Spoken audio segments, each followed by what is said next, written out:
جناب معاذ بن جبل کو روانہ کیا۔ معاذ بن جبل کون ہے؟ نبی اکرم فرماتے ہیں قیامت کے دن معاذ بن جبل رضی اللہ تعالی عنہ وارضاہ 18 سال کی عمر میں مسلمان ہوئے، 33 سال کی عمر میں 18 ہجری کو شام امواس کے مقام پر طاعون کے مرض سے شہید ہوئے معاذ بن جبل رضی اللہ تعالی عنہ وارضاہ، جس سے پیارے پیغمبر علیہ السلام محبت کیا کرتے تھے۔ اور سچی بات یہ ہے جب میرا بھی گزر نبی اکرم صلی اللہ علیہ وسلم کے روزے سے ہوا، میرے دل و دماغ میں بار بار وہ بات یاد آ رہی تھی، یا معاذ عسى ألا تلقاني بعد عامي هذا ولعلك تمر بمسجدي وقبري۔ پیارے پیغمبر معاذ کو روانہ کرتے ہیں، فرماتے ہیں معاذ انی احبک، معاذ میں تجھ سے محبت کرتا ہوں، معاذ لا تدع دبر كل صلاة، معاذ ہر نماز کے پیچھے ان اذکار کو پڑھنا کبھی نہ چھوڑنا، اللہم اعنی علی ذکرک وشکرک وحسن عبادتک، یا معاذ انی احبک، معاذ میں تجھ سے محبت کرتا ہوں۔ معاذ کو روانہ کرنے لگے، فرمایا عسى ألا تلقاني بعد عامي هذا، معاذ اس سال کے بعد یہ میری تیری آخری ملاقات ہے، وَلَعَلَّكَ تَمُرُّ بِمَسْجِدِي وَقَبْرِي، اللہم صلی وسلم علی نبینا محمد، وَلَعَلَّكَ تَمُرُّ بِمَسْجِدِي وَقَبْرِي، معاذ تیرا گزر ہوگا میری مسجد سے، میری قبر سے۔ معاذ رضی اللہ عنہ رونے لگے نبی علیہ السلام کی محبت میں۔ یہ معاذ ہے رضی اللہ عنہ، پیارے پیغمبر ریاست مدینہ میں یہ اعلان کیا کرتے تھے، قرآن مجید ان لوگوں سے پڑھنا ہے، ان میں سے ایک معاذ بن جبل، اعلمہم بالحلال والحرام، معاذ بن جبل۔ پیارے پیغمبر فرماتے ہیں قیامت کا دن ہوگا، میرے معاذ میری امت کی علماء کی قیادت کر رہے ہوں گے، رضی اللہ تعالی عنہ وارضاہ۔ مختصر سی مدت ملی، 18 سال کی عمر میں مسلمان ہوئے، 33 سال کی عمر میں طاعون کی بیماری سے شہید ہوئے۔ یہ معاذ کسی کام سے شام سے ہو کر آئے،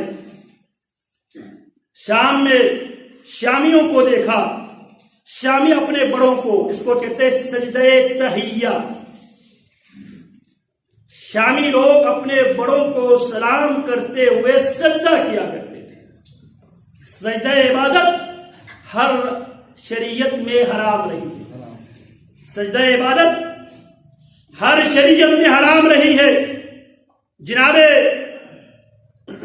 آدم علیہ السلام کے لیے جو سجدہ تھا وہ سجدہ تحیہ، سلام والا سجدہ۔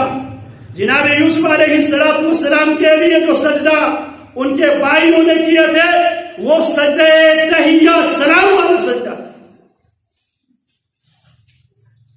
یا ابت انی رأیت 11 کوكبا والشمس والقمر رأیتهم لی ساجدین ورفع ابویہ وخروا له سجدا۔ یہ سجدہ تحیہ ہے، سلام کا سجدہ۔ جناب معاذ نے شامیوں کو دیکھا، شامی اپنے بڑوں کے لیے سجدہ سلام کیا کرتے تھے۔ معاذ شام سے واپس آتے ہی میرے نبی کے آگے سر با سجود ہوئے۔ آج کے تکفیری ہوتے تو معاذ پہ فوراً کفر کے فتویٰ جار دیتے۔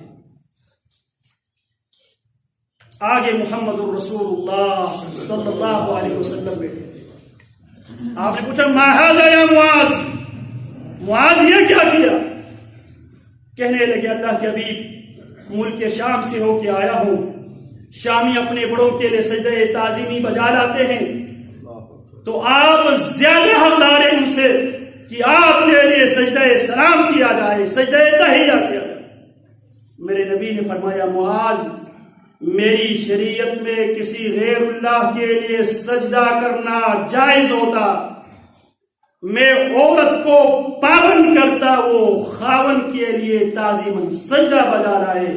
معاذ میری شریعت میں غیر اللہ کے لیے سجدہ جائز نہیں۔ یہ رویہ ہے محمد الرسول اللہ صلی اللہ علیہ وسلم کی۔ اور ایک رویہ ہمیں جو دیا گیا ہے توحید کے نام پہ، جو تکفیر ہے اور ہر آدمی مفتی ہے۔ یاد رکھو، اگر وہ انسان واقعتاً جس کو آپ کسی کے کہنے پر کافر، گستاخ، دائرہ اسلام سے خارج، مشرک، بدعتی، فاسق کہتے ہیں، اگر وہ واقعتاً ایسا ہے تو اس پر وہ فتویٰ فٹ لگے گا۔ اگر وہ ایسا نہیں ہے، آپ کا کافر ہونا یقینی ہے۔ اس کو اتنا آسان نہ سمجھو۔ حضرات صحابہ کرام بہت زیادہ احتیاط کیا کرتے تھے۔ خوارج جناب علی کو کافر کہتے تھے، جناب علی کو کافر کہتے تھے، لیکن جناب علی سے پوچھا گیا خوارج کے بارے میں، اکفار ہم، کیا یہ کافر ہے؟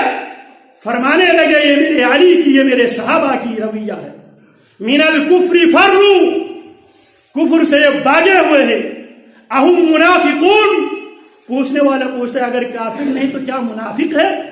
فرمانے لگے ان المنافقین لا یذکرون اللہ الا قلیلا، منافق اللہ کو بہت کم یاد کیا کرتے ہیں۔ فرمایا پھر کون ہے؟ احتیاط احتیاط احتیاط، صحابہ کرام کا رویہ۔ ہمارا اسلام صحابہ ہے۔ کیا فرمایا جناب علی نے؟ اگر یہ کافر بھی نہیں ہے، منافق بھی نہیں ہے، ان سے آپ نے جنگ بھی لڑی ہے، یہ آگے سے آپ کو کافر کہتے ہیں، پھر یہ ہے کون؟ فرمانے لگے اخواننا بغوا علینا، یہ ہمارے نادان کچھ ساتھی ہے، انہوں نے ہم پر بغاوت کی۔ یہ تو کسی انسان کے مستقبل کی باری ہے۔ جناب ابو بکر رضی اللہ تعالی عنہ سے پوچھا گیا وَفَاكِهَةً وَعَبَّا، فاکہتاً فروٹ، قیامت کے دن جنت میں اللہ نے جنتیوں کے لیے وَفَاكِهَةً وَعَبَّا، فاکہہ اور عبا اللہ نے تیار کر رکھا ہے۔ امت کے بہت بڑے عالم ہے، سب سے بڑے عالم ہے صدیق اکبر رضی اللہ عنہ۔ سوال کیا گیا، فاکہہ کی سمجھ آ گئی، ابا کیا چیز ہوتی ہے؟ ابا، حضرات صحابہ کے رویہ پڑھ لیا کرو۔ ہم صحابہ اس لیے کرتے ہیں، ایمان میں صحابہ ہمارے لیے نمونہ ہے۔ جناب ابو بکر کیا فرماتے ہیں؟ اَيُّ سَمَاءٍ تُظِلُّنِي وَأَيُّ عَرْضٍ تُقِلُّنِي اَيُّ سَمَاءٍ تُظِلُّنِي، جناب ابو بکر فرماتے ہیں اَيُّ سَمَاءٍ تُظِلُّنِي، کون سا آسمان مجھے اپنے نیچے بٹھائے گا؟ وَأَيُّ عَرْضٍ تُقِلُّنِي، زمین کا کون سا ٹکڑا مجھے اپنے اوپر اٹھائے گی؟ ان قلت فی کتاب اللہ ما لا اعلم، اگر میں کتاب اللہ میں وہ بات کرو جو میں جانتا نہیں۔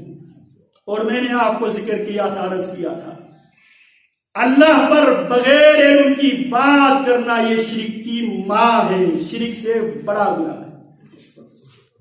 شرک اس کا بیٹا ہے۔ ما القول علی اللہ بغیر العلم وان تقولوا علی اللہ ما لا تعلمون، جو بات تمہارے علم میں نہ ہو وہ بات اللہ کے ذمے لگا لینا، یہ شرک سے بڑا گروہ ہے، شرک کی اصل ہے، شرک فرع ہے۔ اللہ پر بغیر علم کی بات کرنا یہ شرک کی ماں ہے۔ جب آپ کسی کو کافر کہہ رہا ہوتے، کلمہ گو مسلمان کی بات کر رہے ہیں، تو آپ یہ کہہ رہا ہے مجھے اس کی دل بھی معلوم ہے۔ کیا معلوم اس کے دل میں کیا ہے؟ دل والے کے علاوہ کوئی اور نہیں جانتا۔ دنیا میں فیصلہ ہوگا ظاہر پر، دنیا میں فیصلہ ہوگا ظاہر پر، قیامت کے دن فیصلہ ہوگا دل اور نیت کی بنیاد پر۔ اسی لیے بار بار ہم کہتے ہیں انما الاعمال بالنیات، اعمال کی قبولیت کی دار و مدار نیت پر ہے۔ نیت کا تعلق دل سے ہے، زبان سے جو لوگ پڑھتے ہیں اس کی کوئی حیثیت ہے ہی نہیں ہے۔ ہر اعمال کی قبولیت کی دار و مدار نیت پر ہے۔ اگر کرنے والا اللہ کی رضا کے لیے کرے اسے اخلاص کہا جاتا ہے، کرنے والا دنیا کو شو آف کرنے کے لیے کرے اسے ریا کہا جاتا ہے۔ دنیا میں فیصلہ ہوگا ظاہر پر، آخرت میں فیصلہ ہوگا باطن پر۔ وَحُصِّلَ مَا فِي الصُّدُورِ، اس دن دلوں کی راز کو واضح کیا جائے گا، اوپن کیا جائے گا۔ أَلَا يَعْلَمُ مَنْ خَلَقَ إِنَّهُ عَلِيمٌ بِذَاتِ الصُّدُورِ، اللہ دلوں کی راز جاننے والا ہے۔ تو لہذا کسی کے بارے میں جنت کی، جہنم کی، کفر کی فیصلہ کرتے ہوئے 100 بار سوچ کر اس جملے